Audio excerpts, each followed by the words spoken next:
Mokiwa, oh. We are getting closer. The pressure is getting worse. ECOWAS fẹ́ dẹ̀yìn lẹ́yìn wa ni. Ó ti lẹ́tìkẹ́. ECOWAS ti fohùn lẹ̀ fún Nigeria government. Wọ́n ti jẹ́ kó mọ̀ wípé tí military bá ti gbàjọba lọ́wọ́ wọn, gbogbo West Africa pátápátá òun ló máa dojú délẹ̀ tó máa collapse. Já sáré débẹ̀. Failure of democracy in Nigeria will affect West Africa, ECOWAS warns. The Economic Community of West African States has warned that if democracy falters in Nigeria, democracy will collapse everywhere else in the entire West African region. ECOWAS Commission President Omar Toure sounded the warning in Abuja on Monday during the launch of Regional Partnership for Democracy, a new initiative aimed at countering the continent's mounting democratic decline.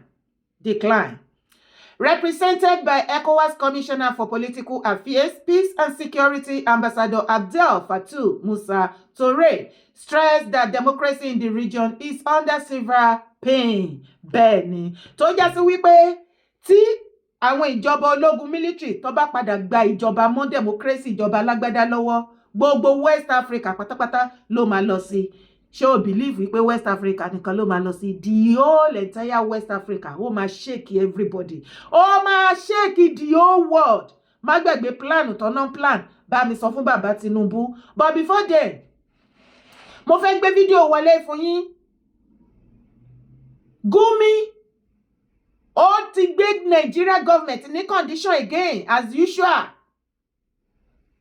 Kí ni Gumi ní àwọn terrorists láwọn fẹ́? Wọ́n ní tí government Nigeria bá ti lè fún wọn ní àwọn nǹkan wọ̀nyí, àwọn ceasefire, wọn ní attack, wọn ní pààyàn mọ́. Ṣé àwọn tí ẹ̀mí ìpànìyàn kan máa pa èèyàn tó ti di hobby fún wọn, kí ló rò pé lè fi please wọn tí wọ́n á fi stop láti máa pààyàn? Pípa èèyàn has become their hobby. Tí wọ́n bá pààyàn láàrin ọjọ́ kan sí méjì, á máa pa wọ́n lóǹgbẹ. Wá wo video. We have talked to them. They said, look, we are ready to lay down our arms. Okay. So long as we get what other Nigerians are getting, one. Secondly, that they should not be arrested arbitrarily. Okay. Because they gave us a list of 50 of their actors that we are summarily arrested, and some of them even what they call deleted, killed. So they are ready to stop whatever they are doing if they can get guarantee from government. Okay, so what is it that Nigerians are getting? Let me tell you one thing now. The Katsina State locals have agreed now with them to sit down and broker peace. Yes, and people are farming now. It's interesting you talked about Katsina State because have you not heard of that story? Oh yes, I have actually. But in that same meeting, we heard that some of those that were seen carrying guns were actually the locals and not the bandits. And later we heard there was no peace deal. No, whoever said there is no peace deal, I think it's just so sad that a peace is coming, and peace is coming back to our land. What we do now, we pacify these people, not pacify in the sense that we encourage them to do. Since they are going to stop the bloodshed, this is number one priority. Blood should stop flowing. Okay. Secondly, we'll see how we can use our intellect and see how we disarm them. Okay. How do we disarm them is by educating them and civilizing them. Okay. Am I on? Yes. The same people that says that Western education is not good. How are we going to educate? Oh, you are mixing apples and oranges. These ones are talking about Boko Haram. You see the point? Yes, I enjoy talking with all of you people because I really want you to understand. But I understand that you have very little knowledge of what's happening here in the north. So I can understand your anger and your attack. No one is angry here. We're just trying to No. I can see anger and temper rising for no obvious reason. Ìyẹn ti ń dojúrú gan ni. Nígbà tó jẹ́ wípé àwọn tó yẹ kó wà behind the bar, àwọn ni wọ́n grant interview káàkiri nínú Nigeria. Because the reason why tí Gumi tó ṣì ń roam about the street freely is what I don't understand. Àbẹ́yìn understand ni. Ó ṣojú wípé tán bá arrest Gumi, ọ̀rọ̀ terrorist á dínkù nínú Nàìjíríà. Ẹ mọ̀ Nàìjíríà government mọ àwọn tá lè lọ pick. Ẹ̀yin náà ẹ máa gbọ́rọ̀ burúkú lẹ́nu ẹyẹ Gumi. Láti iye ọdún tó ti ń wo interview Gumi. Ìjọ́ wo lo ti rí tó sọ̀rọ̀ jáde pé òun fi sorry àbí fi sober fún àwọn Nigeria citizen tí wọ́n ń pa. Mo fẹ́ kó farabalẹ̀ gbálàyé mi o. Tó bá níbi tó ti sọ wípé àná àwọn tí àwọn terrorist brother àwọn according to them wọ́n ti ní terrorist brother àwọn ní north. Àwọn security guard wọn nìyẹn. So when you see me calling them their brother, the terrorists, the northern brother, it is the northern leaders and elders that said the terrorists are their brother. So don't come for me.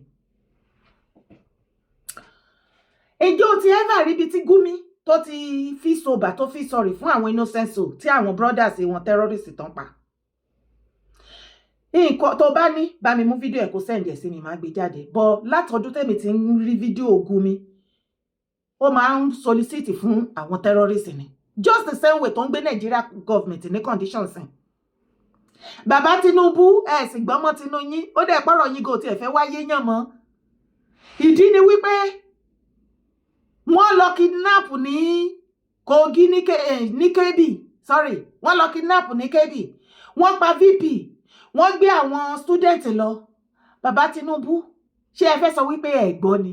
Àbí ọ̀rọ̀ yẹn ò padà yé yín mọ́ ti dojúrú? Ní the same area ibi tí wọ́n sọ wípé wọ́n ti lọ pààyàn.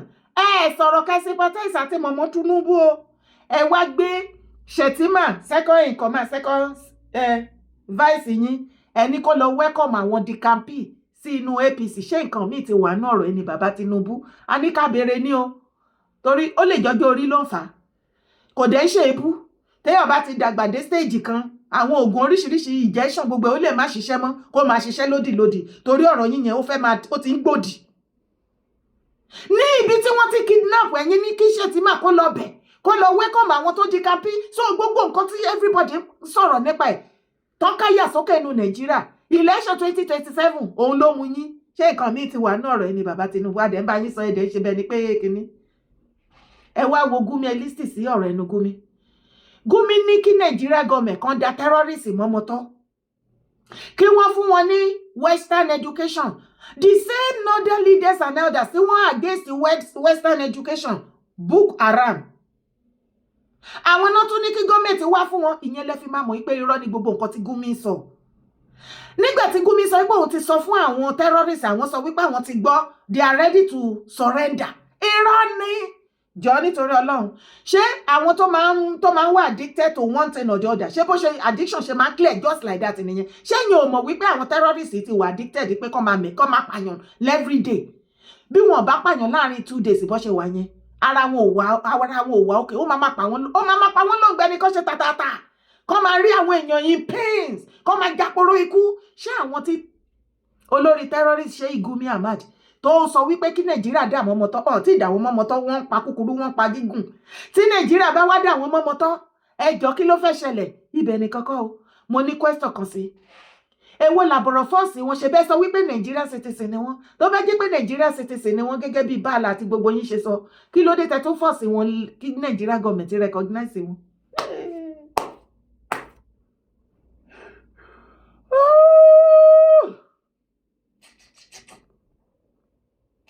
Ọ̀rọ̀ yẹn ti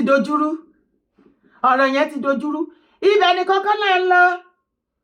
Kí tó wá lọ sí next one, mo fẹ́ fi àsìkò yìí ṣe àwọn àlàyé kékeré kan lórí ọ̀rọ̀ Chief Sunday Adéyẹmọ Ìgbòho. Mo kí gbogbo ẹ̀yin ìyá mi lẹ́ẹ̀kan sàtẹ̀yìn bàbá mi. Gbogbo yín tẹ́ nífẹ̀ẹ́ ọmọ yín Chief Sunday Adéyẹmọ Ìgbòho, bàbá tèmi. Gbogbo wa ni freedom wọn ká lára. Ṣùgbọ́n ohun tí mo mọ̀ ní pé lágbára lọ́wọ́ Ọlọ́run iye tó ti lò sẹ́yìn kò ní tó ilé tó máa fi gba freedom mọ́. Mo wá fẹ́ kẹ́ jẹ́ ká rárá fi balẹ̀. Ẹ jẹ́ ká rárá fi balẹ̀ o. Chief Sunday Adéyẹmọ Ìgbòho wọn ò rán any media, wọn ò gbé any media dìde láti lọ àtáàkì bàbá Ọọ̀ni o. Mo fẹ́ kẹ́ jẹ́ kí a ṣàlàyé kékeré fúnra wa. Gbogbo wa la rí ìgbésẹ̀ àti gbogbo iṣẹ́ ribiribi àti everything effort tí Chief Ìgbòho àti gbogbo àwọn tó fún wọn support gbogbo everybody tí wọ́n ní tán gbé kalẹ̀ láti lọ visit gbogbo àwọn lọ́balọ́ba tó go round tán dẹ̀ lọ fẹ̀hónú wọn hàn. Wọ́n ti wá lọ bá àwọn lọ́balọ́ba nìyẹn, wọ́n ti sọ máìdì wọn nǹkan tí wọ́n fẹ́ gẹ́gẹ́ bí ọmọlúàbí tí wọ́n bí nínú ilé rẹ̀ tó gbẹ̀kọ́ tó tútù rẹ̀ bí gẹ́gẹ́ bí ìkan lára àwọn ọmọ ọgbà tí ò gbúdọ̀ ṣíṣú yọ. Àwọn bá ti wá gbọ́ nìyẹn. Gbogbo ọ̀rọ̀ tí bàbá Ọọ̀ni tí wọ́n sọ nígbà tán lọ bẹ̀ gbogbo ẹ̀ la gbọ́dẹ̀ ṣì wà online ṣùgbọ́n mo wá fẹ́ kẹ́ jẹ́ ká rí bì kan ká farabalẹ̀ o. Àgbà tí ò bá farabalẹ̀ á faragbẹgba tí a ò bá farabalẹ̀ bàbá ní bí ejò bá ṣe gùn òun la ṣe fẹ́ dáná á padà dáná sulé kó má jẹ́ wípé ibi ta ti ń fẹ́ àtúnṣe fún ọmọ Adéyẹmọ látún ti máa họ́bó ta tún máa bàjẹ́ tá tún rí nǹkan kan tá ń dìmú wípé yes ní ṣèbí Ìgbòho ló lọ ṣe báyìí ṣèbí òun ló wá bẹ̀bẹ̀ fún kinní òun náà ló tún lọ ṣe kinní kan ẹ jẹ́ ká lo ibi náà. Now èmi ò wá sọ́pọ́ọ̀tì bàbá Ọọ̀ni o bí nǹkan ṣe rí tẹ́mi ṣe ń rí ni mo ṣe sọ títí tèmi. Bàbá Ọọ̀ni àti gbogbo àwọn kábíyèsí tó kù ǹjẹ́ ẹ̀yin mọ̀ bóyá wọ́n ti pe bàbá Tinubu tí wọ́n ti bá bàbá Tinubu sọ̀rọ̀? Gbogbo wa la mọ̀ èèyàn tí pa Tinubu jẹ́ náà. Àgbàlagbà ṣe inú kodoro ni tó bá wà ní máìdí ẹ̀ òun ló máa sọ kò sẹ́nibọ̀dì tó lè fọ́ọ̀sẹ̀ tí àwọn lọ́balọ́ba àti ìjòyè àti gbogbo aráàlú ní láti sọ nǹkan tá fẹ́ fún Tinubu tí Tinubu ní láti ṣe máìdí ẹ̀. Ṣé ẹ rò wípé àtìgbà tí bàbá Tinubu á ti lọ sọ́dọ̀ àwọn lọ́balọ́ba yìí àwọn ọba yìí wọ́n ní tí ìbá bàbá sọ̀rọ̀? Mo doubt ẹ̀. Ṣùgbọ́n ẹ jẹ́ ká sọ wípé wọn bá Tinubu sọ̀rọ̀ ṣùgbọ́n ṣé bàbá Tinubu náà ò rí fídíò níṣẹ́ fẹ́ sọ wípé bàbá Tinubu ò rí fídíò kò sí nǹkan tó lọ online tí wọ́n rí náà. Bàbá Tinubu jẹ́ èèyàn kan tó fẹ́ sọra wọn di Ọlọ́run mo lọ fẹ́ sọra wọn di Ọlọ́run wọ́n ti sọra wọn di Ọlọ́run fún ẹ̀yin Yorùbá ìjọ tó bá dàgbà tó bá re ilé omi ò ro kúrò yín o ẹni bá ro kúrò mi kó máa nìṣó. A jẹ́ wípé gbogbo ẹ̀yin ọmọ Yorùbá ẹ ti di fatherless children nìyẹn o kí ló fẹ́ become of you?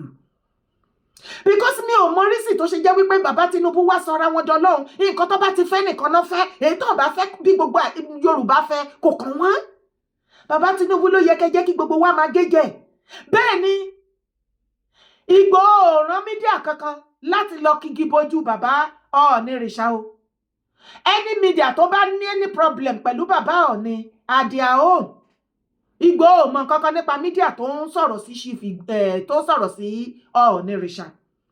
Ohun tí wọ́n mọ̀ ni pé wọ́n ti lọ bẹ̀ wọ́n sì ti fẹ̀hónú hàn ó dẹ̀ ti tán. Wọ́n dẹ̀ ń dúró de result kì í ṣe bẹ́ẹ̀ yẹn náà bó ṣe lọ lẹ́ni ó máa ṣẹlẹ̀ lọ́la ẹ jẹ́ ká máa rárá fi balẹ̀ ẹ jẹ́ ká máa láròjinlẹ̀ fún ẹ̀yin tí ọ̀rọ̀ bá yé torí gbogbo wa la wà nínú ilé ta wà lábẹ́ ọkọ ta gbéyàwó wa sábẹ́ àtọmọ wa ẹ má jẹ́ kó jẹ́ pé gbogbo ìgbà la máa fi wàhálà la máa wá wàhálà fọmọ Adéyẹmọ òun náà ní láìfù tiẹ̀ láti lè ó láya ó lọ́mọ think about that. Ibẹ̀ ni kọ́kọ́ là ń lọ ibẹ̀ ni kọ́kọ́ là ń lọ you belong in a zoo. Fayose Slam Ọbásanjọ́ in thank you message. Gbogbo wa la mọ̀ pé Oṣoko mọ́lẹ̀ former governor of Ekiti State Ayọ̀ Fayose wọ́n ṣe 65th birthday nẹ́nu ọjọ́ mẹ́ta ààrẹ bí àràrá àárọ̀ rẹ̀ níbi ibẹ̀ àwọn nìkan bàbá Ọbásanjọ́ sì ń lọ òkè. Nígbà tí bàbá débẹ̀ tí wọ́n sọ̀rọ̀ ó dẹ̀ pé bí bàbá Ọbásanjọ́ wọ́n sọ ọ̀rọ̀ kan àbí míì àmọ́ nǹkan tí wọ́n sọ ọ̀rọ̀ yẹn ṣàtidógún ó ti dọdẹ wọ́n ti ní zoo ló yẹ kí bàbá Ọbásanjọ́ máa gbé. Fayose òun ló sọ Oṣoko mọ́lẹ̀ wá gbọ́. Mi ò bẹ̀tọ̀ owó lọ́wọ́ ẹ̀ rí mi ò dẹ̀ gbowó lọ́wọ́ ẹ̀ rí except when you came on Tuesday. I think you came on Tuesday and said I should come, and I said to you that mi ò ní mú owó tí mo fi owó retirement láti fi wọkọ̀ láti Kigali kílẹ̀ tí ń pè Kigali mo ní owó ọkọ̀ wọ́n ló máa san ó fowó ránṣẹ́ sí mi through Folúṣọ́ lórí mo ní mi ò ní fi owó ara mi wọkọ̀ padà because I should come back on Sunday but maybe it's of interest to you. Aliko ó fún mi plane tó gbé mi wá láti Rwanda back this morning so owó ẹ wà lọ́wọ́ mi o.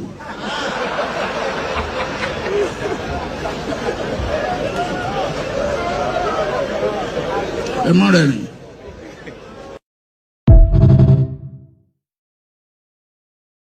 Ìwọ tó bá ní àsìkò o lè lọ wo full video especially ibi tí bàbá Ọbásanjọ́ ti give speech níbi birthday Fayose. Ẹja sáré débẹ̀ pa. Former President Olusegun Obasanjo on Monday revealed the insulting and abusive thank you text message he received from former Ekiti State Governor Ayodele Fayose following his attendance at Fayose's 65th birthday in Lagos last week. The SMS, described as a thank you note, was made available to journalists in Abeokuta by Obasanjo's special assistant on media, Kehinde Akinyemi. In the message, Fayose expressed appreciation for Obasanjo's attendance, but criticized what he called the 89-year-old former president's irresponsible comments. During the birthday celebration, the former governor said he chose not to respond at the event to show the whole world the difference between a sane man and a mad man. Fila má jábọ́. Repo. Oh na. Ah. Bàbá Ayọ̀délé Fáyọ̀ṣe, èyí tẹ́ ṣe ikú díẹ̀ káàtó. No matter what anything, kí ló lè tó yẹn. Sórí bíbẹ́ lógo orí fífọ́ ni. A jẹ́ wípé tó bá jẹ́ àwọn nǹkan kéékèèké tí bàbá yìí sọ jókìlì nínú speech wọn níbi birthday yín. Wọ́n ní ẹ̀yin àti ìyàwó yín ẹ̀ kì í ṣọmọlúàbí. Àgbàlagbà ni wọ́n lè sọ bẹ́ẹ̀ fún yín. Ó ní àwọn nǹkan tí wọ́n rí náà. Wọ́n ní ẹ̀yin àti ìyàwó yín ẹ̀ kì í ṣọmọlúàbí. Mo dẹ̀ tẹ́jú mọ́ yín dáadáa ẹ̀yin àti ìyàwó yín ẹ náà dórí yín ẹ accept wípé yes ọmọlúàbí ò sí lára yín nínú fídíò yìí náà. Kí làwọn nǹkan tí bàbá Ọbásanjọ́ sọ nínú fídíò ìjókèlè tẹ́ wá ti take personal tẹ́ fi sọ pé bàbá is a madman. Lẹ́yìn àwọn ọmọlẹ́yìn á ṣe bẹ́ẹ̀ jù fún yín ó tẹ̀ ti wáyá.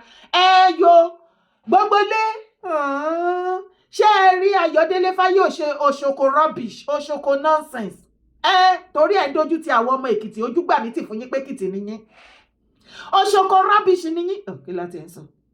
Ẹ̀yin tẹ́lẹ̀ fẹ́ nọ̀nà ìyá tó bí yín mọ́lé. Òṣòkò rubbish Òṣòkò nonsense. Ẹ̀yin tẹ́lẹ̀ fẹ́ lọ ṣe kí ni? Ẹ fẹ́ lọ ìyá tó bí yín tó dèjẹ̀jọ yín lójú. Ó ní ìyàwó yín wọ́n ní ni o. Inú fídíò ni mo ti rí o. Wọ́n lẹ́yìn ìyàwó yín òun ló yẹ tí ó ní deeper life ni. Wọ́n ló pè ìyá yín lájẹ́ ó lájẹ́ ní ìyá yín. Mi hàn. Ẹni rọ́ ni. Ẹ wá fẹnu ara yín gbọ́, kẹ́ fetí ara yín gbọ́, sorry, kẹ́ fojú ara yín wò. Ìkan lára àwọn àbúrò Fáyọ̀ṣe Bọ́sẹ̀ tó wà ní UK, òun ló pariwo síta, ẹ jẹ́ àgbọ̀. You that you are rich and arrogant. You that you are rich and very arrogant should think of people that are rich right now and does not have good health. Ìjọba ọ̀run lèrè oní gbàgbọ́ o. Ìjọba ọ̀run lèrè oní gbàgbọ́ o. Má jẹ́ n kùnà. Bàbá mú mi dé lé o. Ayé lọ́jà ọ̀run nílé mú mi délé o. Mú mi délé o. Mọ́tò tí mo ní kò lè mú mi délé o. Ilé tí mo kọ́ kò lè mú mi délé o. Má jẹ́ n kùnà. Bàbá mú mi délé o. Fáyọ̀ṣe àbúrò ẹ̀ ló ń sọ̀rọ̀ Bọ́sẹ̀. Ìyàwó ẹ̀ ọlọ́run gígùn LSU sọnù. Ìyàwó òṣì, ìyàwó olórí burúkú. Ìyàwó tó ń pa ìyàwó lẹ́kún. Mi ò bú ìyàwó ẹ̀ rí, mi dẹ̀ bá ìyàwó ẹ̀ jà rí. Nǹkan kan ò pè mí àti ìyàwó ẹ̀ pọ̀ rí. Even though tá a jọ gbé ní London, nǹkan kan ò pè mí àti ìyàwó ẹ̀ pọ̀ rí. Ọmọ ẹ drug dealer, ọmọ ẹ àbí kẹ́yìn ẹ drug dealer. Ó wá lórí láyọ̀ ó pe ìyá tèmi ó náà bọ̀ wá náà ìyá mi wọ́n bọ̀ wá náà ìyá mi nínú ilé ẹ̀ ayọ̀ ìyàwó ẹ jókòó síbẹ̀ ìyàwó ẹ ọlọ́run gígùn ẹlẹ́sìn olórí ibú ìyàwó tí ò lóye ẹ̀rìngì ẹ̀yìn obìnrin ẹlẹ́sìn òṣì tó jẹ́ pé ejò niyín ọká niyín Ayọ̀ Fáyọ̀ṣe ìyàwó ẹ olòṣì olórí burúkú ṣọmọ pé mo ti pè ẹ́ ò gbé kọ́ọ̀lù mi mo sọ fún ẹ àwọn ọmọ ẹ pẹ̀lú ìyàwó ẹ wọ́n jókòó síbẹ̀ wọ́n náà fẹ́ wá lé ìyá mi ìyá ẹ wọ́n náà fẹ́ wá lé bọ́ọ̀tà nù lé wọ́n ń retí wọn o. ó ṣoko mọ́lẹ̀ bàbá Ayọ̀délé Fáyọ̀ṣe ìkà ló lẹ́fẹ́ jọ o nǹkan tó lè mú odidi ọkùnrin bíi tiyín àbúrò yín Yusik Fáyọ̀ṣe ó bú sẹ́kún ìjọba ọ̀run lèrè onígbàgbọ́ máa jẹ́ àkùnà bàbá mú wa délé o ayé lọ́jà ọ̀run ṣe kí ló lè mú Yusik Fáyọ̀ṣe sunkún tó torin àròbẹnu báyìí tó fi wá rántí ìjọba ọ̀run mẹ́wàá ń ṣẹlẹ̀ nínú Fáyọ̀ṣe family òyà pẹpẹ skataskata rèé o ta ni ó bá yín tó ẹ̀ sí wógò tó gbogbo ẹ̀yin ẹbí Fáyọ̀ṣe sì wà láyé ẹbí dẹ̀ ó ń catch fire báyìí bó lẹ́yìn àgbààgbà ẹbí wà nǹkan ṣe ó ṣoko mọ́lẹ̀ ẹlẹ́fẹ́ lọ́nà màmá yín àwọn ọmọ yín àwọn ọmọ tí òṣòkò bí Fáyọ̀ṣe Ayọ̀délé Fáyọ̀ṣe wọ́n náà fẹ́ lọ́nà ya yín ọ̀rọ̀ dẹ̀hùn ọ̀rọ̀ mo pè sí jẹ́ o ọ̀rọ̀ ti pè sí jẹ́ tó báyìí ni kí ló wá le tó tẹ́lẹ̀ yìí náà mi hùn kìkì bàbá Ayọ̀délé Fáyọ̀ṣe ẹ wá sáà ẹ ṣọ́ ẹ pé kò ṣe pé wọ́n ti farapamọ́ sí yín lára máa jẹ yín yà ṣùgbọ́n ìyẹn ìkíní ìkejì mọ́mọ́ ìyàwó Fáyọ̀ṣe ariwo yín ni gbogbo ẹbí tìbẹnu wọ́n ní ẹ kì í ṣe ìyàwó dáadáa ṣé lóòótọ́ ni tí ọkọ yín bá tiẹ̀ ṣe bákan sí fámílì tẹ́yìn náà dẹ̀ rí bó ṣe ń lọ kò sí nǹkan tẹ́ ẹ wà fún gẹ́gẹ́ bí ìyàwó láti ṣe àtúnṣe kẹ́ máa kúrú kẹ́ máa ga kẹ́ mẹ́ṣọ̀ pé àárín gbogbo fámílì tó ìwọ̀nba tẹ́ bá lè ṣe kí wọ́n lè sọ nípa tí yípa ìgbìyànjú tẹ́ lè ṣe ṣùgbọ́n wọ́n jẹ́ kó yé wa pé ẹ̀yin gangan lè jẹ́ brain behind the situation tí brother ọkọ yín tó ń ṣe fáwọn sibling ẹ̀ wọ́n tẹ̀ tún jẹ́ kó yé wa wípé more than 10 years nísìn tí ẹ ti kí ìyá ọkọ yín last ẹ̀dẹ̀ ń píríṣì mo rọ gbogbo èèyàn ẹ̀yin Kristẹni tẹ́ ẹ follow footstep mọ̀mọ́ Fáyọ̀ṣe ìyàwó Ayọ̀délé Fáyọ̀ṣe ẹ ti wọgbó kẹwù ẹ̀yin òdì Deeper Life ń yòdì ìjọba ọ̀run lèrè onígbàgbọ́ lọ́tọ̀ lẹ́yìn ìṣègájù ibi tá a máa fi sí ní mi ìfẹ́ kí fídíò igun jù ẹ̀yin èèyàn mi má gbàgbé láti support brand mi bá mi like fídíò bá mi share síta tó bá gbọ́ tán gbogbo ibi tó yẹ kó share dé ní kó share dé jẹ́ kí gbogbo ayé mọ information kan tó ń ṣẹlẹ̀ wá bá mi mú fídíò kó share kó dọ́dọ̀ Òṣòkò mọ́lẹ̀ àti gbogbo family wọn ẹ̀ ń dójú tì wá gẹ́gẹ́ bí ọmọ Èkìtì ẹ pé àrò àti ọ̀dọ̀ fi gbogbo yín ẹ̀yin Fáyọ̀ṣe family ẹ̀yin ní kọ́kọ́ lẹ wà lẹ́kìtì o ẹ be calming down ẹ ṣọ́ ara yín you are disgracing Ekiti people on social media ẹ pack well kẹ́kọ̀ọ́ rán dandan lọ.